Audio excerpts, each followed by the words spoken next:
Qatar na puksain ang sistema ng paggawa nito na ikakugnay ang mga migranteng manggagawa sa kanilang employer at hinihiling sa kanila na magkaroon ng pahintulot ng kanilang kumpanya na umalis sa bansa bilang bahagi ng mga pag-aayos ng reforma sa merkado ng paggawa nito. Ang punong ministro ng Qatar na si Abdullah bin Nasir bin Khalifa Al Thani ay nag-tweet noong Miyerkules na confirm na reforma ng mga patakaran at batas upang mapagbuti ang mga pamantayan sa bakhanan ng manggagawa, pagdaragdag ng buong pangako ng bansa sa mga pangunahing karapatan na may kaugnayan sa paggawa. Sa isang pahayag na ipinadala ng tanggapan ng komunikasyon ng gobyerno kay Al Jazeera, inihayag ng Labor Ministeryo ang pag-ampon ng bagong batas na may kaugnayan sa draft na batas sa minimum na sahod ng Qatar. Sa ilalim ng sistema ng kafala ng Qatar para sa sponsorship ng Qatar, ang mga migranteng manggawa ay dapat makakuha ng pahintulot ng kanilang mga employer. Isang sertipiko na walang pagtutol bago mabago ang mga trabaho. Isang batas na sinasabi ng mga aktivista ng karapatan sa pagkikipag-ugnay sa kanilang mga employer at mapuntong sa pag-abuso at pagsasamantala. Ang Qatar at ang mga batas sa paggawa nito ay nasilalim ng pansin mula pa nang tinawag ang bansa na host ng 2022 FIFA World Cup. Nangako ang gobyerno nito na lutasin ang mga hindi pagkakaunawaan sa paggawa sa run-up sa paligsahan. Noong Agosto, mayroong mga panawagan para sa Qatar na ganap na alisin ang kawalan ng timbang sa pagitan ng mga empleyado at mga employer.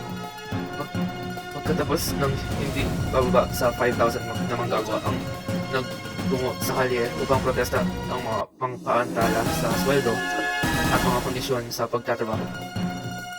Ang mga manggagawang protesta, karamihan mula sa Bangladesh ay nagsabi sa Al Jazeera na bukod sa hindi magandang kondisyon sa pamumuhay, hindi sila biniyaran ng 4 na buwan. Nabigo ang mga kumpanya na baguhin ang kanilang mga permit sa trabaho na ginagawang illegal ang kanilang patayuan sa Qatar at hindi binigyan ang hinihiling mga titik na magpapahintulot sa kanila na lumipat sa mga employer. Ang Amnesty International ay naglabas ng isang ulat noong September na nagtatampo kung paano ang daan-daang mga migranteng manggawa ay pinilit sa sumuko sa hustisya at bumalik sa bahay na penniless mula Marso 2018.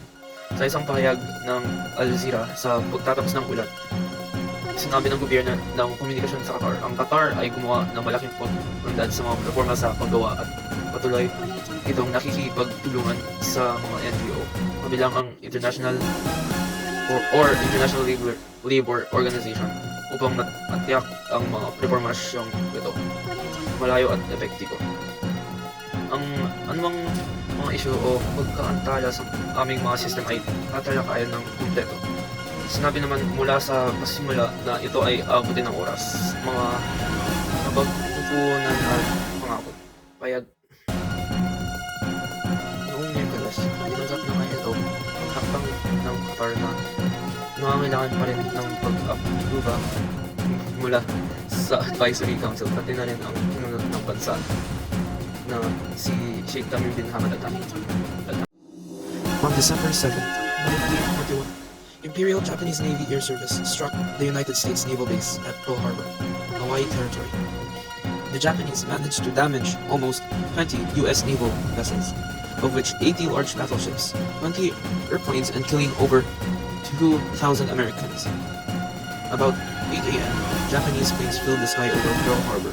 Bombs and bullets rained onto the vessels moored below. At 8:10, a 1,800-pound bomb smashed through the deck of the battleship USS Arizona and landed in her forward ammunition magazine. The ship exploded and sank with more than 1,000 men trapped inside. The following day, the United States declared war on Japan, and it soon entered into a military alliance with China. When Germany stood by its ally and declared war on the United States, the Roosevelt administration faced war in both Europe and Asia.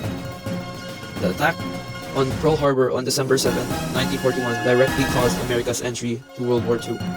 which led to the eventual launch of the atomic bombs on Hiroshima and Nagasaki, an outcome that spelled disaster for the Japanese.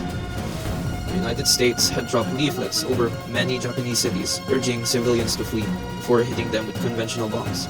After the Potsdam Declaration of July 26, 1945, which called on the Japanese to surrender, leaflets warned of prompt and utter destruction unless Japan heeded that order. To the Japanese people, America asks you that you take immediate heed of what we say on this leaflet. We are in possession of the most destructive explosion ever devised by man. A single one of our newly developed atomic bombs is actually the equivalent in explosive power to what 2,000 of our giant B-29s can carry on a single mission. This awful fact is one for you to ponder, and we solemnly assure you this is grimly accurate. We have just begun to use this weapon against your homeland. If you still have any doubt, make inquiry as to what happened to Hiroshima when just one atomic bomb fell on that city. Before using this bomb to destroy every resource of the military by which they are prolonging this useless war, we ask that you now petition the Emperor to end the war. Our President has outlined for you the 13 consequences of an honorable surrender. We urge that you accept these consequences and begin the work of building a new, better, and peace-loving Japan.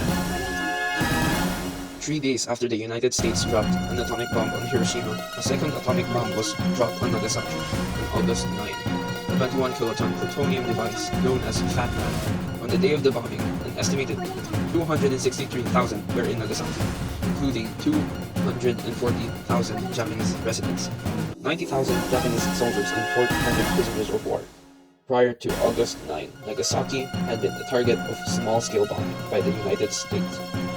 Though the damage from these bombings was relatively small, created considerable concern in Nagasaki, and many people were evacuated to rural areas for safety, thus reducing the population in the city at the time of the nuclear attack.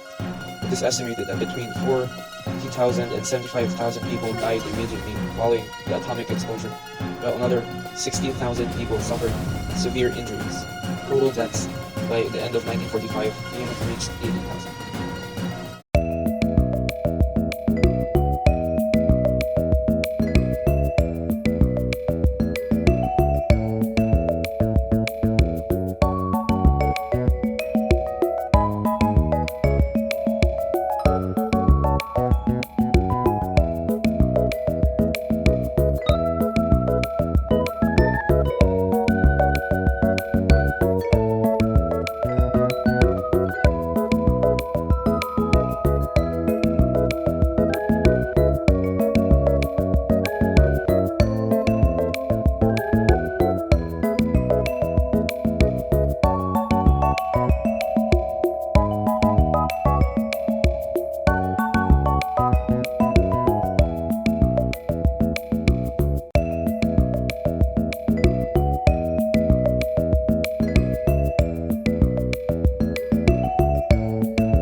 What is it?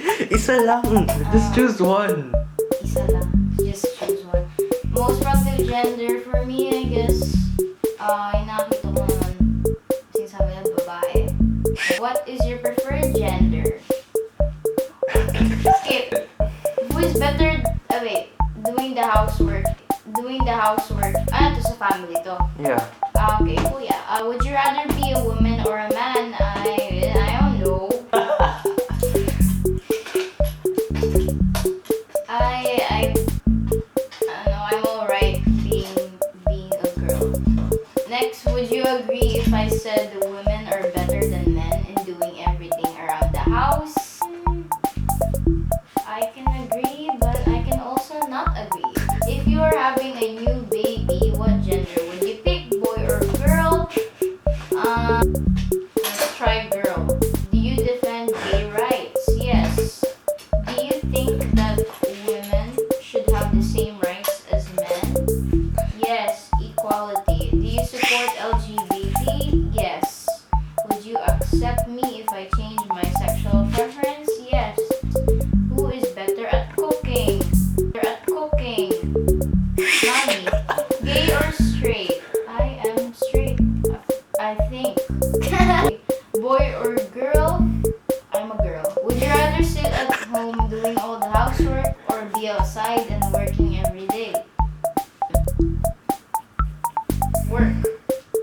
Do you believe that being gay is voluntary instead of hereditary? I'm not sure. Bilisan mo. I'm not sure. Next, do you believe that being homo is a phase? Phase? Yeah. What the H? I don't think so. Who's better for providing the needs of the family? Si daddy? Should men and women be treated equally? Yes. What's the better advice you could give to a struggling LGBT member? If you're struggling, don't worry, because this is the modern life now and we're supposed to accept each other already. Eh, kasi, I mean, we're already Generation Z. We're in a different era.